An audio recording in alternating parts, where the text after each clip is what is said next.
যদি কখনো আপনি আপনার লাইফে কষ্ট পান, এটা যে কোনো ওয়েতে হতে পারে, যে কোনোভাবে এই কষ্ট হতে পারে। আমরা কিন্তু অনেক সময় কষ্ট পাই জীবনে। কষ্ট প্রিয় ভাইরা আমরা পাই কি পাই না? পাই।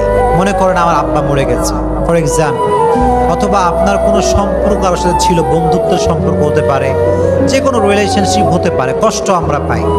তো অনেক সময় দেখা যায় যে আমরা এত বেশি কষ্ট পাই যে আমরা ভেঙে পড়ি, আমাদের কিছু করার থাকে না, কেউ যে মোটিভেট করবে এরকম কাউকে পাওয়া যায় না।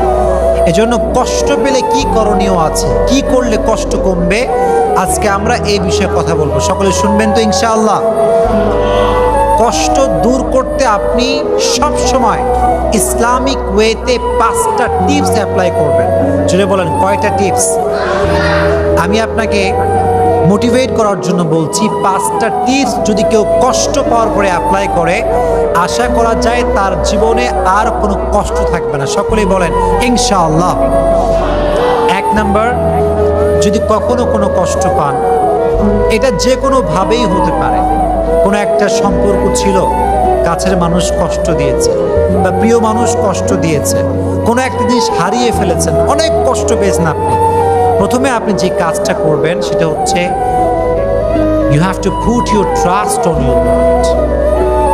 আল্লাহর উপরে ভরসা রাখতে হবে যে আমার লাইফে ভালো যা ঘটে, খারাপ যা ঘটে, এটা সব কিছুই ক্ষমতা একজনের হাতে।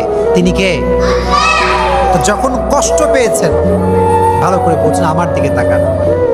যখন কষ্ট পেয়েছেন আপনি বলবেন আল্লাহ, যা হয়েছে ভালোর জন্য হয়েছে, তুমি যা করেছো এটা ভালোর জন্যই করেছো, আমার তোমাকে নিয়ে কোনো অভিযোগ নাই, আমার জীবনে যা ঘটেছে আমি সেটার জন্যই পড়ছি আলহামদুলিল্লাহ। সকলে একবার পড়েন তো মন থেকে আলহামদুলিল্লাহ। Put your trust on your Lord. আল্লাহর উপরে বিশ্বাস করেন যে আল্লাহ, আমার জীবনে যা তুমি ঘটাবা এটা নেওয়ার জন্য আমি প্রস্তুত, এটা আমি মন থেকে মেনে নিলাম। দেখবেন আপনার ভালো মন্দ সব কিছু যখন আপনি আল্লাহর উপরে ছেড়ে দিবেন যে আল্লাহ যা করেছে ভালোর জন্যই করেছে, দেখবেন যে আপনার যেই পেইন, আপনার যে কষ্ট, এটা অটোমেটিক্যালি হালকা হয়ে যাবে। সুবহানাল্লাহ পড়েন।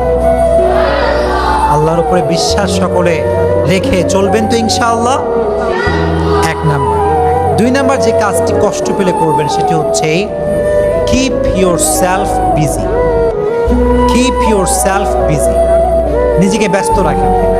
কষ্ট পেয়ে গেছেন, আঘাত পেয়ে গেছেন, বউ ছেড়ে চলে গেছে, এটা রিলেশনশিপ ছিল, ব্রেকআপ হয়ে গেছে, যে কোনোভাবে আপনি কষ্ট পেয়েছেন, কিপ ইউর সেলফ বিজি, নিজেকে কাজে ব্যস্ত রাখেন। যে কোনো কাজ হতে পারে, এটা আপনার পছন্দের কাজ হতে পারে, যে কোনো কাজে হোক, খেলাধুলা হোক, বন্ধুর সঙ্গে আড্ডা হোক, যে কোনো কাজে just try to keep your self busy, নিজেকে ব্যস্ত রাখেন, দেখবেন কষ্ট হালকা হবে। আর যদি একা মন মরা হয়ে বিষণ্ণতায় ভোগেন, কেউ নাই, কেউ ভালোবাসে না, কেউ দেখে না, কেউ লাইক কমেন্ট করে না, কত কষ্ট জীবনে। যদি এই একা একা থাকেন, দেখবেন এই পেইনটা আস্তে আস্তে আরো বাড়বে, এটা আরো ডাবল হবে। এজন্য try to keep your self busy, নিজেকে যে কোনো কাজে ব্যস্ত রাখবেন, পারা যাবে ইনশাআল্লাহ। 2 নাম্বার আমল, 2 নাম্বার টিপস। 3 নাম্বার যে আমলটি আপনি করবেন, যে টিপসটি অ্যাপ্লাই করবেন, সেটি হচ্ছে বেশি বেশি ইবাদত করবেন। বেশি বেশি কি করবেন? ইবাদত করবেন।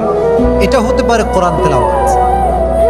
মনে করেন আপনি অনেক কষ্ট পাইছেন, আপনার বন্ধু বান্ধব, আব্বা আম্মা পাশে কেউ নাই, আপনি টোটালি ডিপ্রেসড এবং আপনি ছ্যাঁকা খাইয়া বেকা, অবস্থা খুবই খারাপ আপনার। এই সময় আপনি সবাইকে শেয়ার করবেন না বিষয়টা, কোরআনটা হাতে নেবেন, সুন্দর করে ওযু করে গোসল করে কোরআন তেলাওয়াত করবেন, কোরআনটা বুকের সঙ্গে একদম চেপে ধরে রাখবেন। দেখবেন আল্লাহর কসম করে বলতে পারি, কোরআন আপনাকে যে সুখটা দিবে, যে শান্তি দিবে, যে পিস অফ মাইন্ড দিবে, যে পিস অফ হার্ট দিবে, আল্লাহর কসম পৃথিবীর কোনো স্বার্থবাজ মানুষ আপনাকে সে শান্তি দিতে পারবে না, অসম্ভব এটা। এই জন্য যখন আপনি কষ্ট পেয়েছেন, কোরআনটা হাতে নেবেন, মন খুলে কোরআন পড়বেন। রাজি আছেন ইনশাআল্লাহ? অথবা ঠিক ভোরবেলায় উঠে, তাহাজ্জুদের সময় উঠে জায়নামাজটা বিছিয়ে তাহাজ্জুদের জায়নামাজ দাঁড়ায় যাবেন, আল্লাহকে সব কষ্ট বলবেন, কান্নাকাটি করবেন, আল্লাহকে আপনার কষ্ট বলবেন। Try to worship more and more, বেশি বেশি ইবাদত করবেন, দেখবেন যে কষ্ট আপনার জীবনে ছিল এটা হালকা হয়ে যাবে। তাহলে 1 নাম্বার বিশ্বাস আমরা জানলাম, 1 নাম্বার উপায় জানলাম যে বিশ্বাস রাখতে হবে। 2 নাম্বার জানলাম নিজেকে ব্যস্ত রাখতে হবে। 3 নাম্বার জানলাম বেশি বেশি ইবাদত করতে হবে। বরং বেশি বেশি কি করতে হবে? ইবাদত করতে হবে। 4 নাম্বার হচ্ছে spend your time with good people. যদি কষ্ট বেশি পেয়ে যান, ভালো মানুষের কাছে যাবেন। কি মানুষের কাছে যাবেন প্রিয় ভাইয়ারা?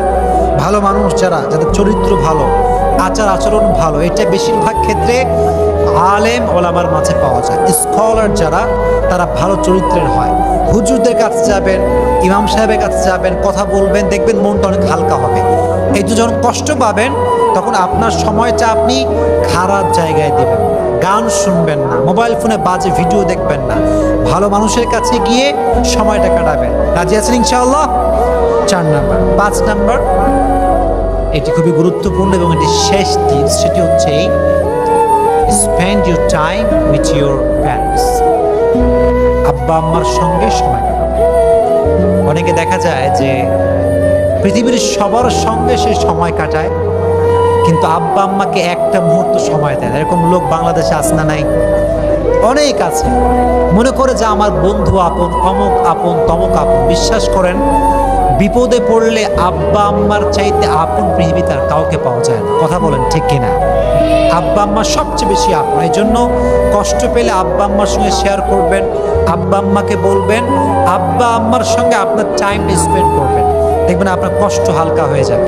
তো আল্লাহ যেন আমাদের সবাইকে এই কাজগুলো মানা এবং বোঝার এবং আমল করার তৌফিক দান করে। আমরা সকলেই পড়ি আমিন।